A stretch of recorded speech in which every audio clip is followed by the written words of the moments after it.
We want to continue on with your hobbies. We ran out of tape on the other one, and it is the 6th of March, 1987, and I'm visiting with DR.Thysell here in Moorhead. And you can continue on.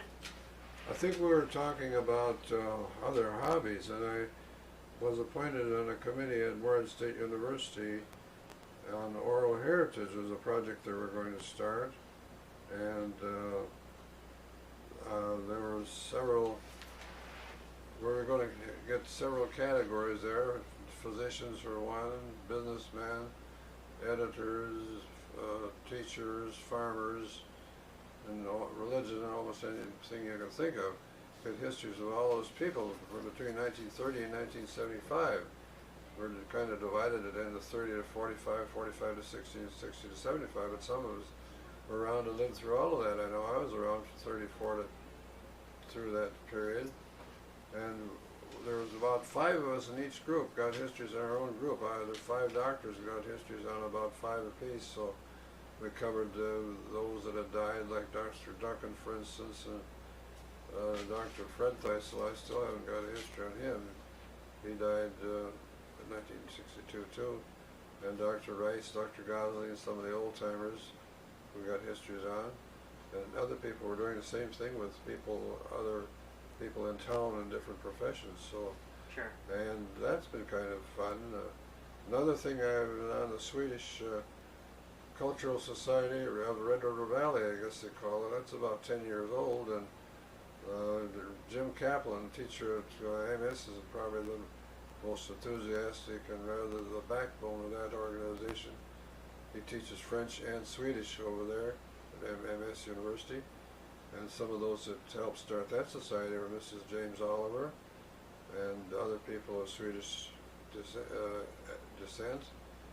And I was with that a couple of years. In fact, I was what you call a literary representative. I didn't feel like I was so terribly qualified for that, but it did give me a stimulus to read a few books that were Swedish related.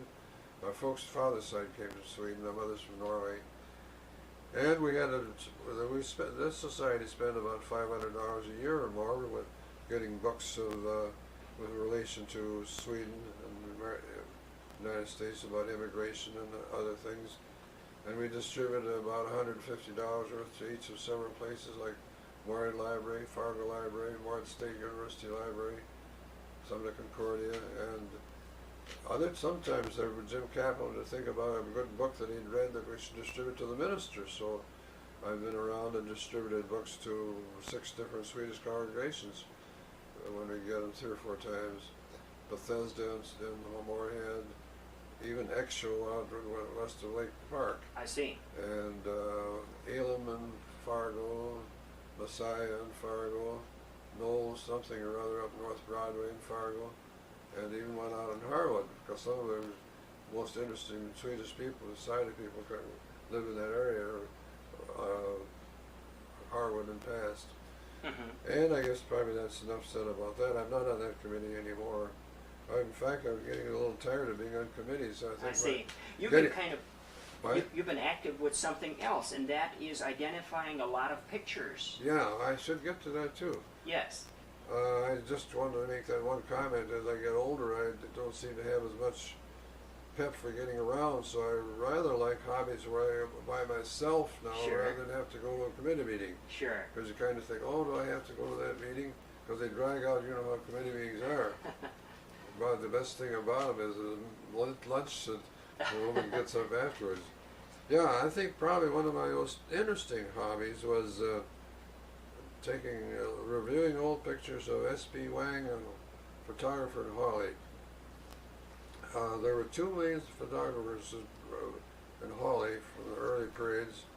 The oldest one was O.E. Flayton, who came to Moorhead in about 1877, I believe.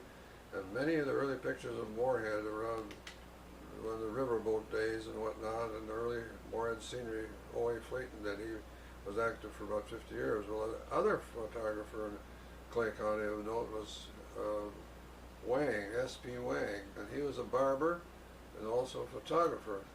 And he had about 12,000 pictures that when he died, they were sitting up in Hawley, and magnets we found in the lawyer's office who had his office where the photograph gallery used to be. Sure. And Angus wrote to the Wang family, which are spread over here and there and all over, and he said, what should I do with those pictures? He said, bring them up to Clay County Historical Society. And they sat up there for a few years. Nobody did much about it, except they did get them indexed, about 7,000 of them that had meager information on it. Like I found one, I guess this is how I got interested. I looked under the T's and found about 15 pictures that I wanted to get Sure. Printed because it's part of my family album book over there.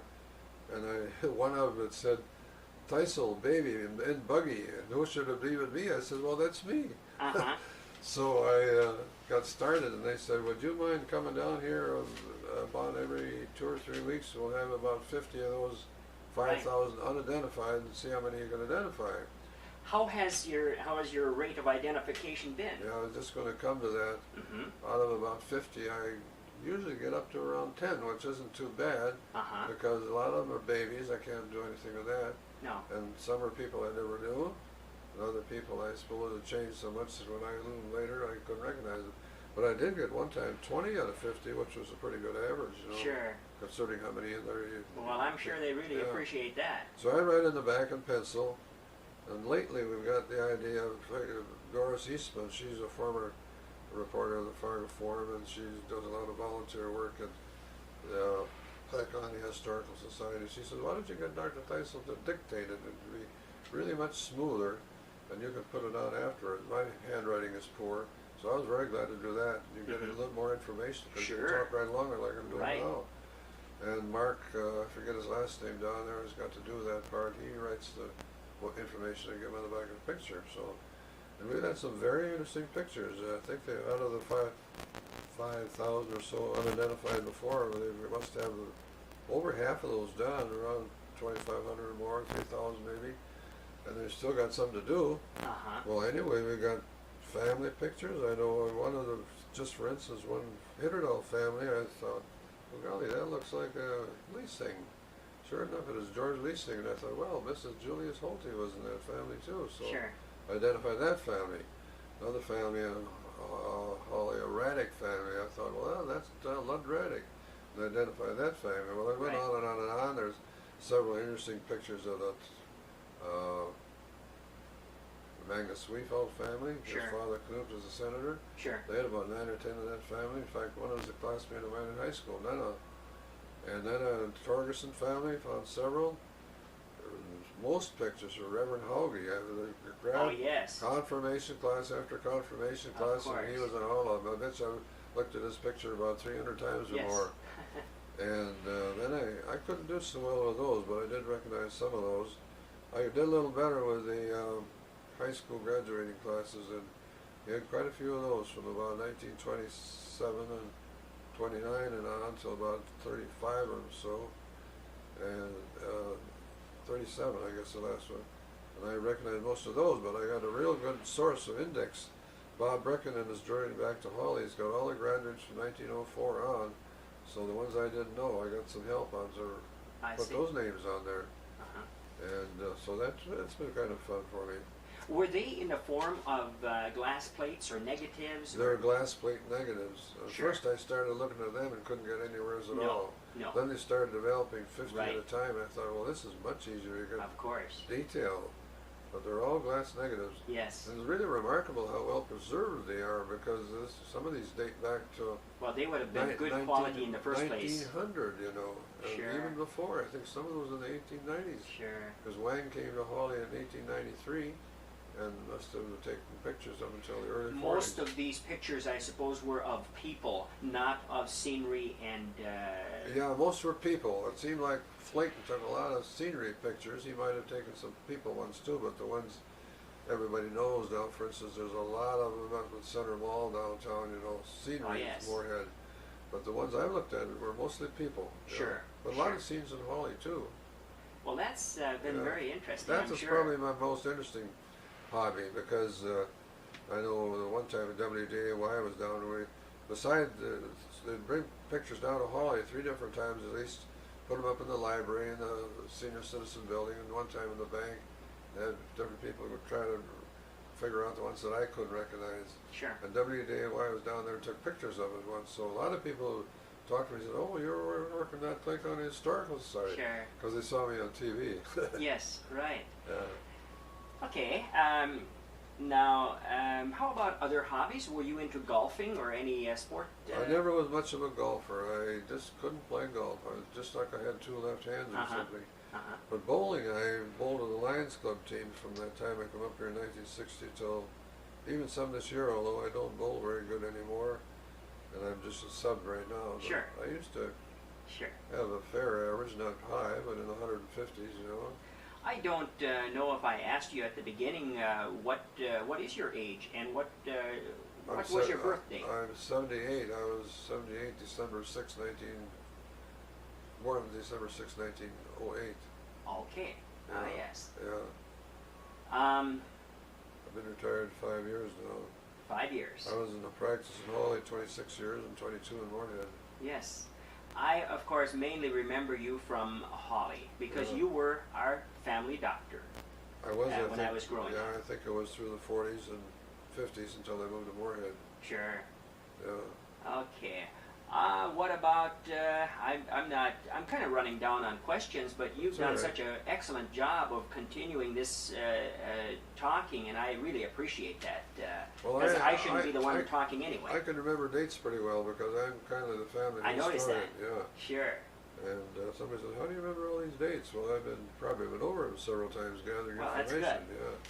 Well, what do you think of the new things, the inventions and things we've had over your lifetime? We've got airplanes, cars,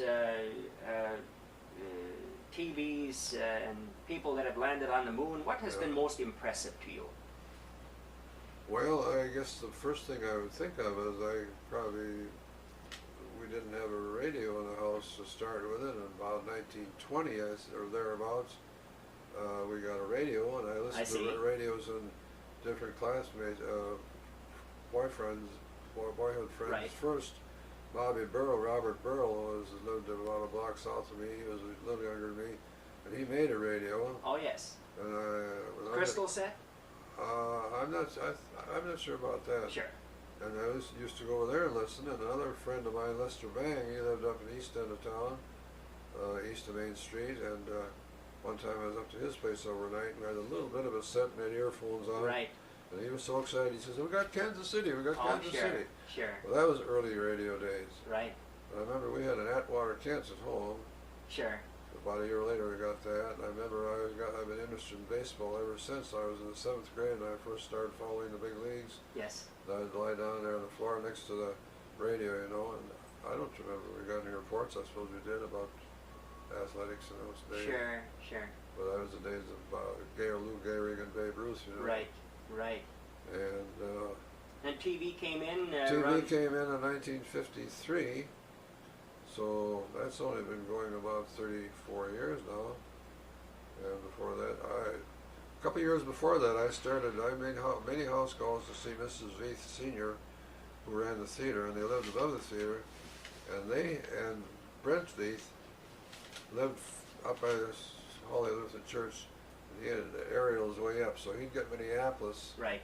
And that was before it came to Hawley. And I listened to the Republican, first the Democratic convention with him, 1952. Sure. And the Republican convention with him. And that's when Stassen nominated Eisenhower. Oh. Yeah. Uh-huh. And then about a year later, we got TV. Sure. I remember the first TV I saw was down at Moss Orries in Yeah, Mossari was quite a fellow. Iredell. He used to live at Hawley, didn't he? Yeah, he lived in Hawley. He was quite a fellow. He was very handy. He made a sled, you know, with a motor on it to get around on skis, you might say. Right. And he made his own golf cart. I remember that. Old little automobile up there. A three-wheel. Three-wheel thing. Mm-hmm. And he invented something. He had a Deep Rock station in Hawley, and he invented something for getting the gas up, and I don't think he got a patent on it, but he invented it anyway. Oh, uh-huh. And yeah, he was real handy. Sure. How much do you remember as far as aircraft? Of course, Well, Lindbergh flying across the ocean. That's That was I am a flyer myself. That's why that that's was kind 1927, I think. right. I can remember hearing about it, but I can't remember too much detail on it. Other You than mentioned a little bit earlier about Lindbergh's that. Oh senior. yeah, I was going to say that one of my family tree, I mentioned that these three brothers come over, C.J. Thysell the first one, and my grandfather Nels the second, and Magnus Thysell the third, and the three descendants of the fourth brother. And one of those, let's see, one of those descendants was married Jens Larson, and one of her sons were Wendell Larson, and Wendell had a son Bruce, who was a teacher down at Mankato Teachers College, I see. historian in history, and he wrote a book on Charles Lindbergh Sr. and was about to write one on Charles Lindbergh Jr., but somebody was a little ahead of him, and about that time Charles Lindbergh Jr. died. Mhm. But he's very interested in history. He probably knows a lot more about history than I do. Sure. And then there's a third one that's interested in the family. That's Dick Crockett Jr., who was also on that Larson side. This Bruce in Mankato was the son of Wendell Larson. We called him Pat.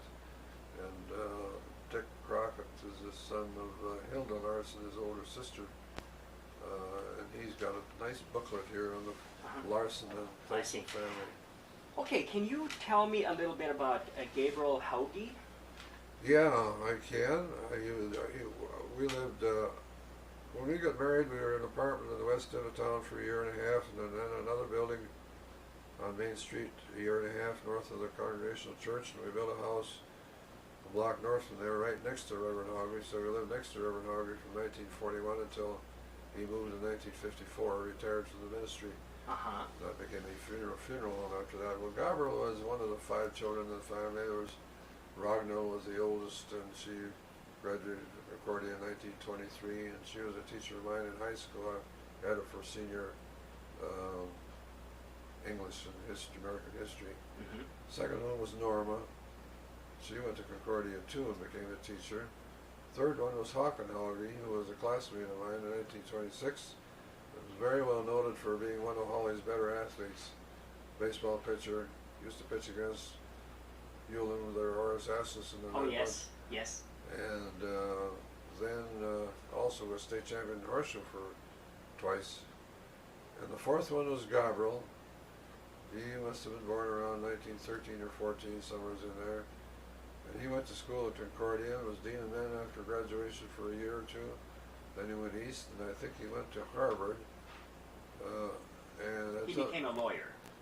Or I'm not sure about that, but he took advanced work in something. Oh yes. He got an advanced degree at Harvard, I think. He was at Cambridge. And it had something to do with Pennsylvania, too. Was it the University of Pennsylvania? I'm not sure. And he married a girl from a very rich family in New York City. It had something to do with Chase National Bank or Hanover or something like that. Sure. And in 1962, and Eisenhower became president. Was that 62? No, 52. I 52. can't remember. 52. Yes, it would have been. Yeah, he was picked as one of the. They must have figured he was a pretty smart fellow. Eisenhower picked him as an advisor, I a remember speechwriter. Sure. He wrote some of Eisenhower's speeches. Right. And they used to quote him. You'd find an article here and there in the U.S. News and whatnot. Gabriel Hawley says. Sure. Sure. Half-page or full-page ads. Yeah, he was He great. was connected to one of the big banks in New York. Sure. And then the last one in the family, the fifth one, was Søren. He was born about 1921, I think. And he was in World War II. Had some nervous trouble that affected him some, so he was kind of upset that way. And I guess he died of some other reasons. I think he had a bleeding ulcer or something. He died quite young. Maybe he wasn't even 50, I don't know. He'd been dead probably for years. Anyway, this photographic thing was kind of interesting because I look over pictures of Hawley, And I found pictures with just Reverend Hawley and his wife on. Sure. And I'd find with two girls, Rognell and Norma, Uh-huh. before Hawken. And then most of them Hawken was born, so the Rognell, Norma, and Hawken. Sure. But then I found pictures of the Hawley family before Gabriel was born. Uh-huh. Then I found pictures of the Hawley family with Gabriel before Søren was born. So Uh-huh. it was fun to see these people in different stages. Sure. Yeah. Well, you are able to recall so many things from the past. Yeah. I'm just amazed. I'm not sure what we should continue on with here. We've been continuing for quite some time. Yeah. Let's talk a little bit about you, where you lived here in Moorhead, Fargo, and when you came into the condominium here, and a little bit on that right Yeah, now. well, I have mentioned that my wife and I lived a couple of rental places before we built our house in Hawley. That's where my family grew up. We were 19 years in that house before I moved to Moorhead in 1960. I think my fondest memories as far as houses is concerned is my Hawley time. In fact, the time I was in Hawley is really what I look at as my most fondly, because I was just starting out. Sure. And knew all these people. The country doctor was probably a little more respected than when you get to a bigger place. Uh-huh. In 1960, we moved to Moorhead, though, and we bought a house, 11th Avenue South, halfway between Concordia and MS, and we had that 19 years, from 1960 to 79, and Charlie, their youngest child, graduated in 68, so we actually lived there 11 years after he graduated from high school. But then we moved over to Tropicana Apartments. We were there from 1979 till my wife died over there in May 1983, and I still lived there 3 more years, till January 1986. And then I moved over to this place. This is Homestead Carriage House, and it's 2 miles east of on 30th Avenue, or Village Green Avenue, the Boulevard they call it, 2 miles east of what's the name of that hotel up there?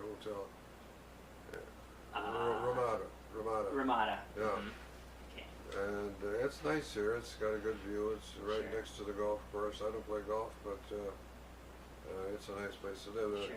There are 12 condos on the west end, and 18 condos on the west end, 36 apartments on the east Sure. end, and a lot of You live in apartment 207.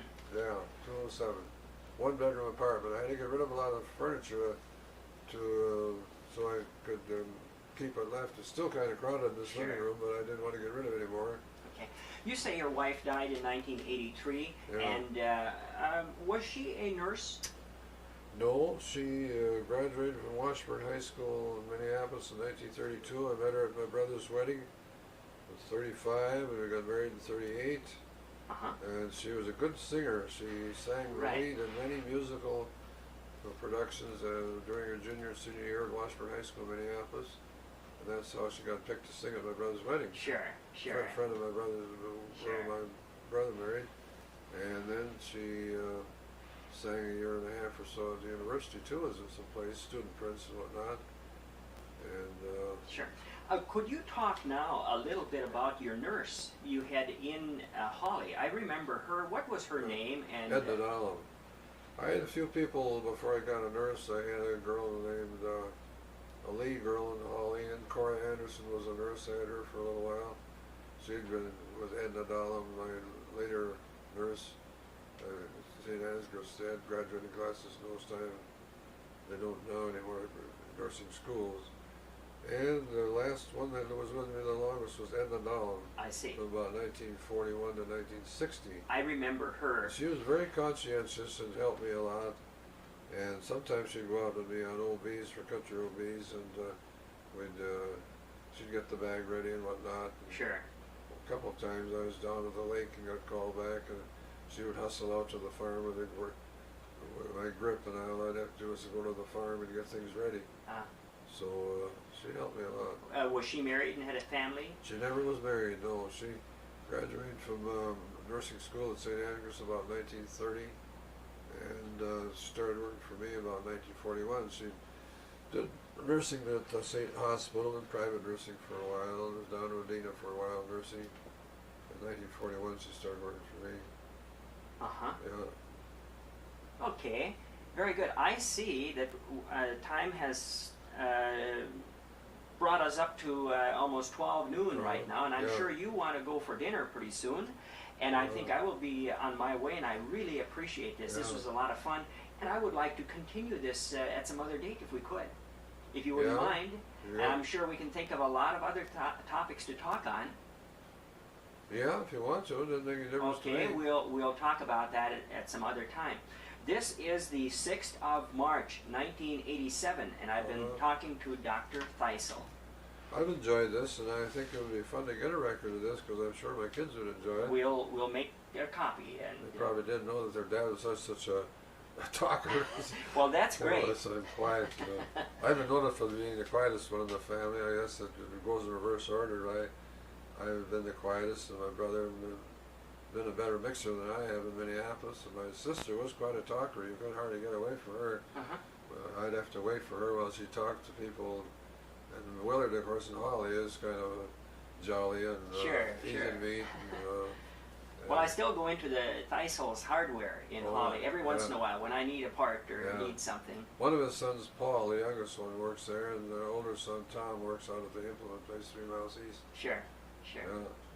Okay, well, thank you that's very fun. much. This was kind of fun, I thought.